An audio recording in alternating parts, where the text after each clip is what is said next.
We switched them to Wednesday at 2:30. Jimmy, happy Festivus to you.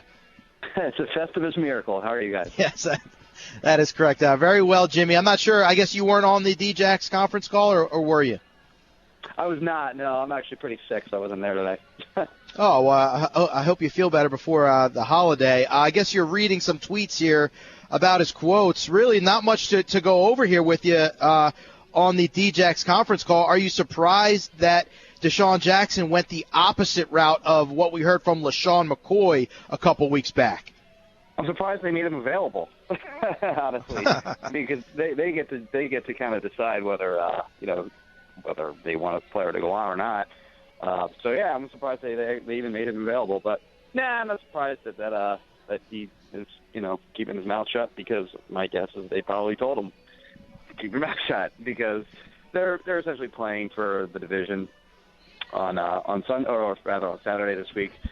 So the fewer number of distractions they can have, the better it is for them, clearly. So yeah, I mean, I'm sure he'd like to take a little shot if he could, but yeah, I think obviously it's the smarter thing for him to just kind of play it calm. Since returning from the hamstring injury back in Week 9, Jimmy, D. Jackson, Kirk Cousins have really developed a certain connection that really is the reason why the Redskins are in this position. He's got touchdowns of 56 yards, 63, 28, and 77 since that time. How much do the Eagles truly miss that deep threat in Deshaun Jackson, Jimmy? Yeah, remember that? remember when they got long touchdowns back in the day? Yeah, yes. Under Chip Kelly, too. So last year he was here, Chip Kelly's first year, 2013. The Eagles set a new NFL record with 99 plays of 20-plus yards. It was a new NFL all-time record. They also set the NFL record with 80 pass plays of 20-plus yards. And big number of those went to Deshaun Jackson. 25, in fact, were by Deshaun Jackson. Then he had a boatload of 40-plus yard receptions that season, too. In fact, on the 25 receptions of 20-plus yards, on every single one of those receptions, and they all came on different drives. So he never had more than 2 receptions of 20-plus yards in any one drive that season. So on all 25 of those drives in which he had a reception of 20-plus yards, the Eagles had a minimum of a field goal attempt. They missed, I think 1 or 2 field goals, but otherwise they either scored touchdowns or field goals. So that goes to show how important he was to them putting points on the board in 2013. And then you saw the drop-off a little bit in 2014, where they didn't have nearly as many of those big plays, although they still had a bunch of them. They were in the 70s, I believe, which was good for like 3rd or 4th in the NFL in 2014, and Jeremy Maclin had a bunch of those. And then this year, they're bottom. They're like bottom 10 in terms of 20-plus yard plays. And I think it's clearly, Deshaun Jackson not being on the team anymore, and Jeremy Maclin walking in free agent is clearly a big factor in the decline of those numbers, because of what they were able to do down the field. And the Eagles really just don't have that kind of weaponry in their passing game right now from the wide receivers, where they can make those big plays. And I think we've seen that, whenever they've had to score this season, it's been a struggle, whereas in the past they've been able to get them in chunks. Jimmy Kempski of PhillyVoice.com talking about the impact Deshaun Jackson can have on an offense. He had that with Philadelphia, as you just mentioned, Jimmy. Now he has that with Washington. So let's flip it and ask. Bill Davis gets a lot of criticism for playing single high safety an awful lot. This is a game. Eric Rowe back at practice today, probably looks on track to play. We don't know about Byron Maxwell, but either way, it's a banged-up secondary. It's a worn-down defense.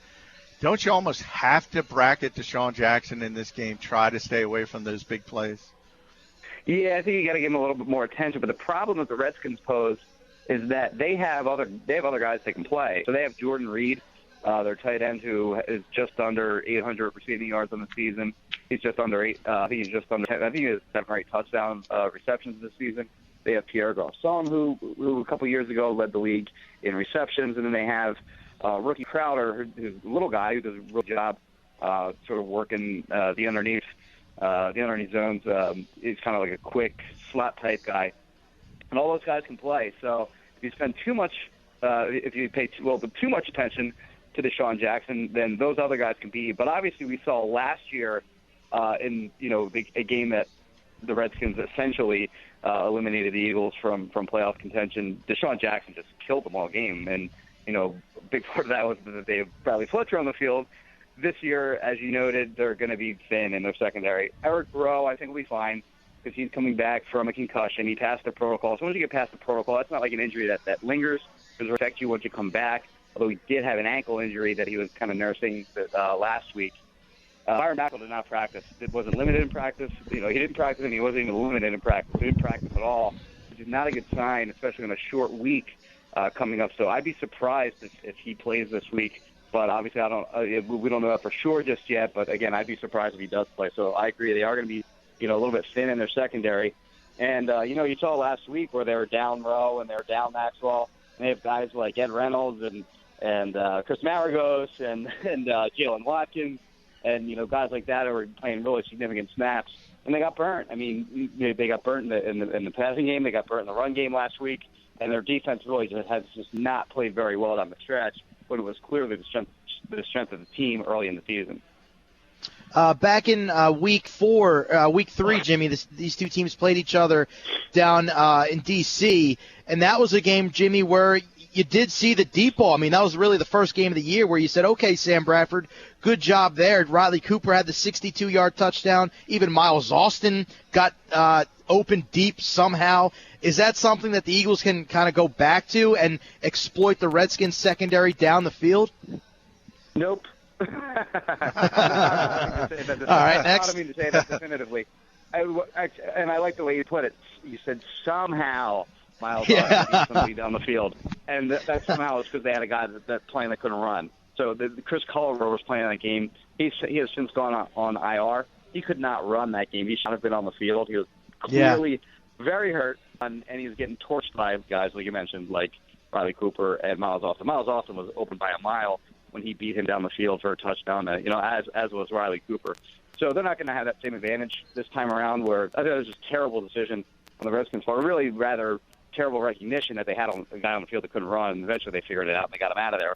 But, they're not going to have that same advantage. So I think the Redskins are going to play the Eagles the way that most teams have played them this year, make them dink and dunk all the way down the field, and eventually they're going to get a holding call, or they're going to get a sack, or they're going to get some kind of tipped pass or drop ball that kind of ends the drive. And that's kind of how the Eagles season has gone offensively so far this year.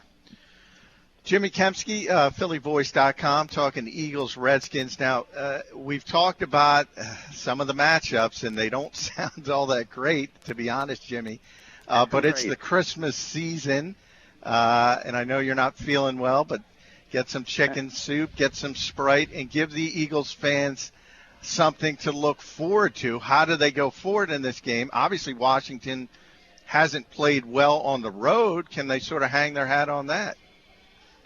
Yeah, maybe. The Redskins don't do a good job, or at least in a lot of their games, they haven't done a good job stopping the run. So you look at their yards per carry allowed, and it's high. It's up around 5 yards per carry, which is really terrible. If the Eagles can get their run game going, then obviously that is huge across the board. And there's only been, X number of games so far this year.